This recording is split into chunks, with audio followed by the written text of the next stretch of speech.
4세이브. 롯데 김원중의 2026년 기록만 한 줄로 바라보면 분명 어색하게 느껴질 수 있습니다. 그는 2020년부터 6년 동안 연속으로 두 자릿수 세이브를 올린 투수입니다. 롯데 구단 역사상 최초로 통산 150세이브를 넘어선 마무리이기도 합니다. 그런 김원중이 4년 최대 54억 원 규모의 FA 계약을 맺은 뒤 7월 초까지 기록한 세이브가 단 4개라는 점은 기대와 비교하면 부족해 보일 수 있습니다. 하지만 지금 김원중을 다시 봐야 하는 이유는 바로 여기에 있습니다. 올해의 김원중은 이미 완성된 마무리 투수의 위력을 확인하는 시즌이 아닙니다. 흔들렸던 마무리가 얼마나 빠르게 자신의 자리를 되찾고 있는지를 보여주는 과정입니다. 2026년 7월 7일 기준 김원중은 38경기에 등판해 0승 2패 4세이브, 평균 자책점 3.22를 기록하고 있습니다. 33과 2점이닝 동안 안타 27개, 홈런 1개, 볼넷 15개, 탈삼진 22개를 남겼고 이닝당 출루 허용률은 1.25입니다. 기록표만 보면 압도적인 마무리의 숫자는 아닙니다. 하지만 시즌 흐름을 구간별로 살펴보면 이야기는 달라집니다. 3월과 4월에는 교통사고 이후 남아있던 후유증과 충분하지 못했던 몸 상태 때문에 평균 자책점이 크게 올라갔습니다. 그러나 5월에는 1.13, 6월에는 2.08까지 낮추며 안정감을 되찾기 시작했습니다. 그리고 7월 첫 3경기에서는 3이닝 동안 단 하나의 안타도 허용하지 않았고 탈삼진 3개와 무실점을 기록했습니다. 김태형 감독이 다시 김원중에게 구회를 맡긴 배경도 바로 이 변화 때문입니다. 김원중은 지난해 12월 교통사고를 당했고 늑골 부상 영향으로 정상적인 겨울 훈련을 소화하지 못했습니다. 시즌 초반에는 최준에게 마무리 역할을 넘겼고 본인은 세던맨과 임시 마무리 사이를 오갔습니다. 하지만 5월과 6월 김원중의 구위가 돌아오자 롯데는 불펜 운영 방식을 다시 정리했습니다. 9회는 김원중이 책임지고 최준영과 이무라 쇼타가 7회와 8회를 맡습니다. 상황에 따라서는 6회 승부처까지 두 선수가 힘을 보탭니다. 이 결정은 단순히 보직을 다시 정한 것이 아닙니다. 롯데가 후반기 불펜을 어떤 순서로 활용할 것인지 보여주는 선택입니다. 김원중의 지난 커리어를 보면 이 역할이 얼마나 특별한지 알 수 있습니다. 그는 2012년 롯데 1라운드 5순위로 프로 무대에 입단했습니다. 192cm의 큰 체격과 빠른 공을 가진 선발 유망주로 주목받았습니다. 하지만 선발 투수로 성공하는 길은 쉽지 않았습니다. 2018년 145와 이닝을 던졌지만 평균 자책점은 6.94였습니다. 긴 이닝을 버틸 능력은 있었지만 경기 중반 고비를 넘기는 안정감은 부족했습니다. 전환점은 2020년 찾아왔습니다. 마무리 투수로 자리를 옮긴 뒤 25세이브를 기록했고 2021년에는 35세이브, 2023년에는 30세이브, 2025년에는 32세이브를 쌓았습니다. 현재 그의 통산 세이브는 168개입니다. 이제 남은 목표는 분명합니다. 김원중이 올 시즌 10세이브 고지에 올라서면 롯데 역사상 처음으로 7시즌 연속 두 자릿수 세이브라는 기록을 만들게 됩니다. KBO 전체에서도 구대성, 손승락, 정우람, 진필중, 김재윤과 함께 이름을 올릴 수 있는 기록입니다. 현재 필요한 세이브는 단 6개입니다. 롯데가 7월 7일 시점에서 남겨둔 경기는 61경기입니다. 김원중의 2020년은 숫자사에서 끝나는 시즌이 아닙니다. 흔들림을 딛고 다시 마무리의 자리로 향하는 과정입니다. 롯데가 현재 8위에 자리하고 있기 때문에 세이브 상황이 충분히 많이 찾아올 것이라고 확신하기는 어렵습니다. 하지만 5위 두산과의 승차는 4경기입니다. 후반기 불펜이 버텨준다면 순위 경쟁과 개인 기록 도전은 동시에 이어질 수 있습니다. 그렇다면 지금 김원중의 실제 경기력은 어느 수준일까요? 스카우팅 관점에서 살펴보면 구속 평가는 6점입니다. 7월 1일 두산전에서는 최고 150km를 기록했고 평소에도 평균 147km, 최고 153km까지 던지는 투수로 평가받아 왔습니다. 192cm의 큰 신장에서 나오는 높은 타점, 그리고 140km 후반대에 빠른 공과 아래로 떨어지는 포크볼이 함께 들어오면 타자는 공의 높낮이를 쉽게 판단하기 어렵습니다. 다만 올해 전체 탈삼진은 22개, 9이닝당 탈삼진은 약 5.88개입니다. 과거처럼 삼진으로 타자를 압도하는 유형의 마무리라고 보기는 어렵습니다. 현재 탈삼진 능력은 9점 만점 기준으로 보면 현실적으로 4점 정도입니다. 시즌 전체 수치는 낮아졌지만 최근 10경기만 놓고 보면 변화가 있습니다.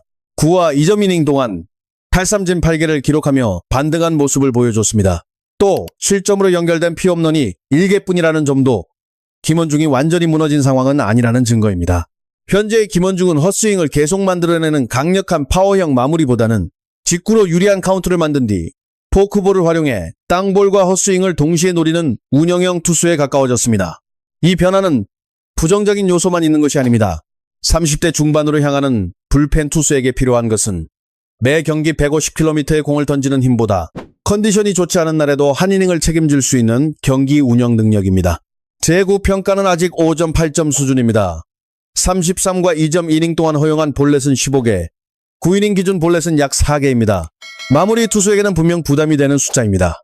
탈삼진과 볼넷 비율 역시 1.47로 높은 편은 아닙니다. 주자가 없는 상황에서는 피안타율 0.164로 안정적이지만 주자가 나간 뒤에는 0.296까지 올라갑니다.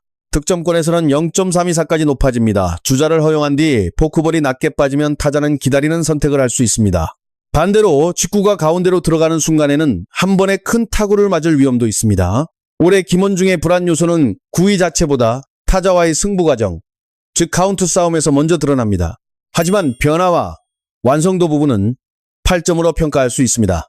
김원중의 포크볼은 여전히 롯데 불펜에서 가장 위력적인 결정구 가운데 하나입니다.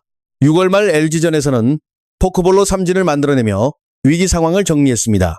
그리고 7월 4일 KT전 세이브 상황에서도 140km 후반대 직구로 유리한 볼 카운트를 만든 뒤 포크볼을 활용해 타자의 타구를 약하게 만들었습니다.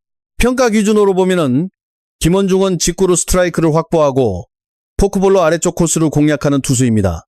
여기에 필요한 순간에는 슬라이더까지 섞을 수 있습니다. 하지만 여전히 해결해야 할 부분도 있습니다. 사실상 직구와 포크볼 중심으로 운영되는 투피치 성향은 상대팀이 대비할 수 있는 약점입니다. 상대가 포크볼을 노리는 날에는 반드시 세 번째 구종으로 스트라이크를 잡아낼 필요가 있습니다. 내구성과 경험 부문은 9점입니다. 김원중은 통산 472경기에 출전했고 마무리 투수로 전환한 뒤에도 여러 이닝을 책임진 경험이 있습니다. 선발 투수 출신이기 때문에 긴 호흡으로 경기를 운영하는 감각도 남아 있습니다. 올해 역시 38경기에 등판했고 7회 이후 피안타율은 0.29로 크게 나쁘지 않은 수준입니다. 하지만 김원중을 평가할 때는 단순한 숫자만 바라봐서는 안 됩니다. 교통사고, 후유증, 늑골 부상, 그리고 2028년까지 이어지는 계약 상황까지 모두 함께 고려해야 합니다. 현재 롯데가 김원중에게 기대하는 역할은 무리하게 여러 경기를 연속으로 책임지는 것이 아닙니다. 가장 중요한 순간, 가장 값비싼 구회를 안정적으로 지켜내는 것입니다.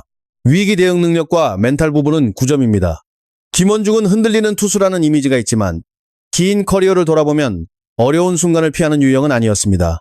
주자가 쌓인 상황, 풀카운트 승부, 장타력이 있는 타자를 상대할 때도 포크볼을 선택할 수 있는 배짱이 있습니다. 하지만 용기와 꾸준함은 같은 의미가 아닙니다. 주자가 있어도 정면 승부를 할 수 있다는 강점은 분명합니다. 그러나 출루를 허용하는 장면이 반복된다면 팬들은 매 경기 불안감을 느낄 수밖에 없습니다. 김원중이 다시 완벽한 마무리로 평가받기 위해 필요한 것은 극적인 위기 탈출 장면보다 조용하게 1이닝을 끝내는 순간을 더 많이 만드는 것입니다. 롯데의 앞으로를 생각하면 이 부분은 더욱 중요합니다. 현재 가장 현실적인 선택지는 김원중이 구회를 맡고 최준용과 이무라 쇼타가 셋업 역할을 나누는 구조입니다. 최준용은 강력한 공을 가지고 있지만 올해 구회 등판에서 흔들리는 장면이 있었습니다.